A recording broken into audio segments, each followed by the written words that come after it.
বাংলায় একটা প্রবাদ আছে যে নক্ষত্রেরও পতন হয়, যার অর্থ হলো যে জিনিস অত্যন্ত শক্তিশালী, উজ্জ্বল বা প্রতিষ্ঠিত তারও একসময় পতন ঘটতে পারে।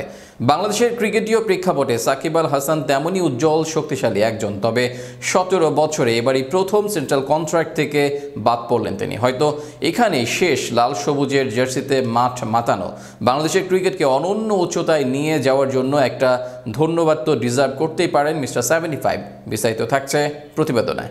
লাল সবুজের জার্সিতে সাকিবের সমাপ্তির শুরু হয়তো এখানে। দীর্ঘ 17 বছর পর সেন্ট্রাল কন্ট্রাক্ট লিস্ট থেকে বাদ পড়েছেন বাংলাদেশের সর্বকালের সেরা ক্রিকেটার সাকিব আল হাসান। সমালোচনার তীর বিদ্ধ হয়েও যে বারবার ফিরে আসে সেই তো আসল বীর, সেই তো সাকিব আল হাসান। শৈশব থেকে ক্রিকেটে ছিল যার ধ্যান জ্ঞান। কে জানতো মাগুরার সেই ছোট্ট ফয়সালি হবেন বাংলাদেশের বড় কিংবদন্তি। বিশ্ব দরবারে বাংলাদেশের পতাকাকে উঁচু করে ধরতে তার নিবেদন স্মরণীয় হয়ে থাকবে প্রজন্ম থেকে প্রজন্ম জুড়ে। বাংলাদেশকে যদি পুরো আকাশ ধরা হয়, সাকিব আল হাসান একটি নক্ষত্র ছিল। তবে একটি সময় নক্ষত্রের যে পতন হয়, সাকিব আল হাসানও সেই মুহূর্তে সাক্ষী হয়ে গেছেন ইতিমধ্যে। হয়তো আর বাংলাদেশের জার্সিতে দেখা যাবে না তাকে। বাংলাদেশ ক্রিকেটের পঞ্চপাণ্ডব হিসেবে যাদেরকে আখ্যায়িত করা হতো, তাদের কারোর বিদায়টাই সুখকর হয়নি। অথচ তাদের সবার নিবেদনের ওপরেই দাঁড়িয়ে আছে বাংলাদেশের ক্রিকেট। ভারতে অনুষ্ঠিত ওয়ানডে বিশ্বকাপে শ্রীলঙ্কা ম্যাচে ম্যাথিউস যে টাইম আউটের ফাঁদে ফেলেছিলেন সাকিব, এই নিয়ে আলোচনা সমালোচনা কম হয়নি। অথচ সেই দিন সাকিবের এই সাহসী সিদ্ধান্তর কারণে বাংলাদেশ চ্যাম্পিয়ন্স ট্রফিতে খেলার সুযোগ পেয়েছিল। তবে সেই সাকিব আল হাসানই আজ নেই চ্যাম্পিয়ন্স ট্রফির স্কোয়াডে।